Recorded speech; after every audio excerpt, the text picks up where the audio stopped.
Welcome to Storytelling the Heroine's Journey. I'm Kate Farrell, your host and guide, as we explore the hidden terrain of the heroine's unique quest and how it can empower your life. As a lifelong storyteller, I discover that the age-old foundational myths and folk and fairy tales had survived for millennia simply by word of mouth and mostly from matriarchal cultures.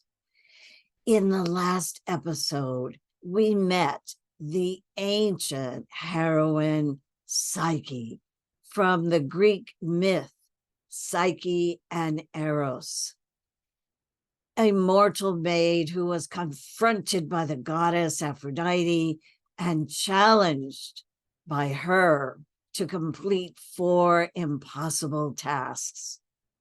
In this episode, we meet the maid Tattercoats, a British folktale. She is abandoned at birth and left to fend for herself in the wilds of a British estate by the sea.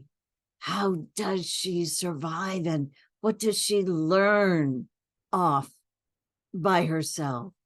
And how does she return from the wilds? In this story, there is also the patriarch, often missing in tales of the heroine's journey. He is estranged from the feminine, deeply grieving. What does he represent in this tale? Enjoy this British folktale, Tattercoats. It is the final step in the heroine's journey, that of recognition and return.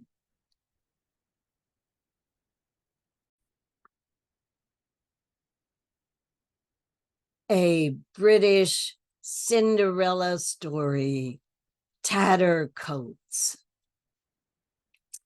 Once, a rich old lord lived in a palace by the sea. He only had a granddaughter he'd never seen in all her life. He hated the girl, for at her birth, his beloved daughter had died, and so he swore never to look on her face. He turned his back and sat at his window looking out at the sea, weeping for his lost daughter, and his white hair and beard grew down and twined round his chair and crept into the chinks on the floor, and his tears dropping on the window ledge wore a channel through the stone down to the great sea. Meanwhile, his granddaughter grew up with no one to care for her or clothe her. Only the old nurse, when no one was by, would sometimes give her a dish of scraps from the kitchen or a torn petticoat or dress from the rag bag. The girl would sew these into a cloak of many colors that swirled around her makeshift clothes. And the other servants would drive her from the house with blows and mocking words, calling her Tattercoats and pointing to her bare feet, delighted to see a fancy lady brought low, until she ran crying to hide among the bushes. She found shelter in the fields and the wood, burrowing with the wild animals or sleeping in the thick hedges. And so she grew up with little to eat or wear, and only a goose boy for a companion. He would play on his pipe so merrily that when she felt hungry or cold or tired, she would forget her troubles and begin to dance with his noisy geese as her partners. One summer day, the king came through the land and was to throw a royal ball for the lords and ladies of the countryside, where the prince was to choose a wife. The royal invitation came to the old lord, who, when he received the king's command, cut his hair, dried his eyes, sent for rich garments and jewelry, and saddled a white horse to ride to meet the king. Tattercoats heard of the great doings in the town, and she ran crying to her friend, the goose boy, so sad that she couldn't go to the king's ball. But he said they should go together down the road to town. And he began to play on his pipe with such a gay and merry tune that before she knew it, she and the goose boy and all the geese in front of them were dancing down the road to town. Before they'd gone very far, a handsome young man rode up on a horse and asked the way to the king. And when he discovered they were going the same way, he got down from his horse and walked along with them by the side of the road. The goose boy took out his pipe and began to play a low, sweet tune. And the stranger looked again and again at Tattercoats' lovely face, and he fell deeply in love and begged her to marry him. Tattercoats laughed and shook her head. You would be put to shame for marrying a goose girl. Wait and ask one of the grand ladies you'll see at the ball. And don't tease poor Tattercoats. But the more she refused, and the sweeter the pipe played, he begged her at last to come to the ball at midnight, just as she was, with the goose boy and the geese in her rags and bare feet, and he would present her as his bride, his beloved bride. When night fell and the castle was full of light and music, Tattercoats, the goose boy, and all the geese behind him entered the grand front doors and walked straight up to the ballroom. And on either side, the ladies whispered and the lords laughed and the king stared.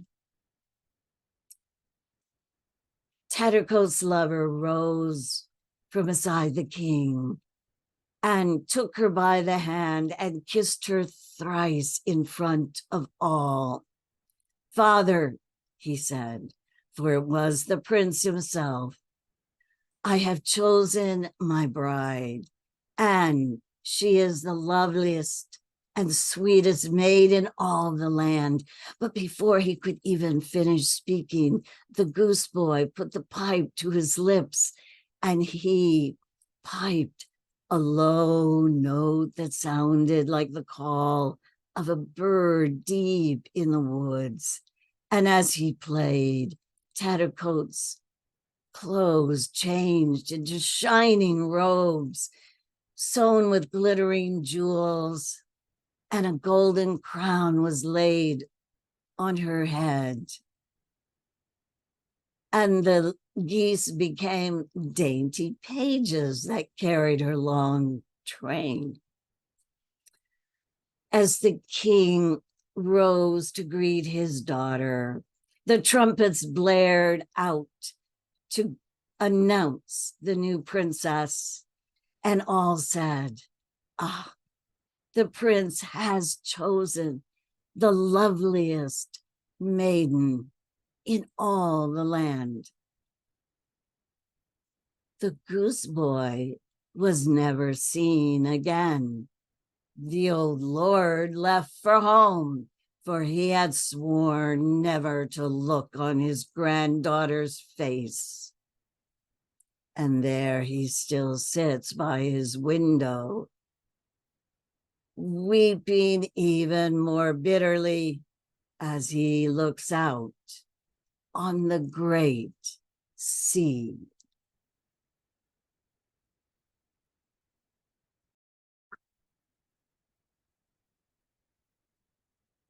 My personal story, as I reflected on the fairy tale of Tattercoats, I realized that it was important to include the father, the patriarch, as part of the heroine's return. The the father is conspicuously absent from most of the heroine journey tales. He simply isn't there. But in this story, he is very present as a stereotyped grandfather patriarch who owes allegiance to the king, but completely abandons his granddaughter out of grief and estrangement. So I wanted to tell a personal story that included my father, the patriarch, and show how at the end the father can recognize the heroine on her return to him. My story. My father, once he was divorced, disappeared for a few years. We knew he'd been in Asia because he'd resigned his professor job in Taiwan, but after that, he vanished with no trace. When he surfaced in Hawaii a few years later, I flew to him to welcome him back into the family, his only daughter. My dad was still distant, but affable. He had self-exiled in Honolulu, which is the most remote city in the world. Dad would often spend time sitting out on his lanai, which is an outdoor room balcony that overlooked the sea. And he would often spend too much time there with a bottle of vodka or down on Hotel Street in the dive bars. When I used to visit him over the years, I enjoyed his devil-may-care lifestyle, but I knew it came at a cost. And so I remember cautioning him of the risks. Well, he scowled and then he quick smile and he said, I'm pickling myself. I'm going to live on this rock and I'm going to die on this rock. He meant that he was going to die on Oahu, the volcanic island where he lived. Soon, well, that was quite a bit of doomsday bravado, but soon my dad was dying. And it was a self-inflicted physical breakdown due to substance abuse. And it was my honor to go and care for him in his last months there. Now, through the weeks of pain and treatment for uncurable pancreatic cancer, he kept up his gallows humor. But one day in the hospital, after days of dreadful news, he was on his gurney waiting for another procedural test. And he slowly reached out his hand for me to hold for the first time. Standing next to him, I held his hand, so weak and frail, without speaking. At last, we knew who we were. Two people at heart, linked by love.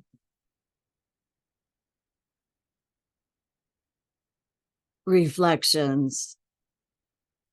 There are many ways to end the heroine's journey, and this is just one way.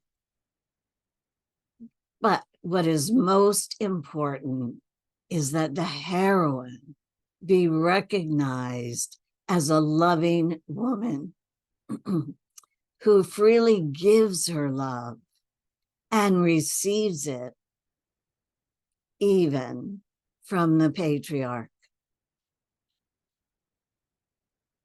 Thank you so much for listening to my YouTube channel. Be sure to subscribe and like my channel, make comments, and I'd love to hear your reaction to this final episode of the heroine's journey, though there will be more episodes on the way.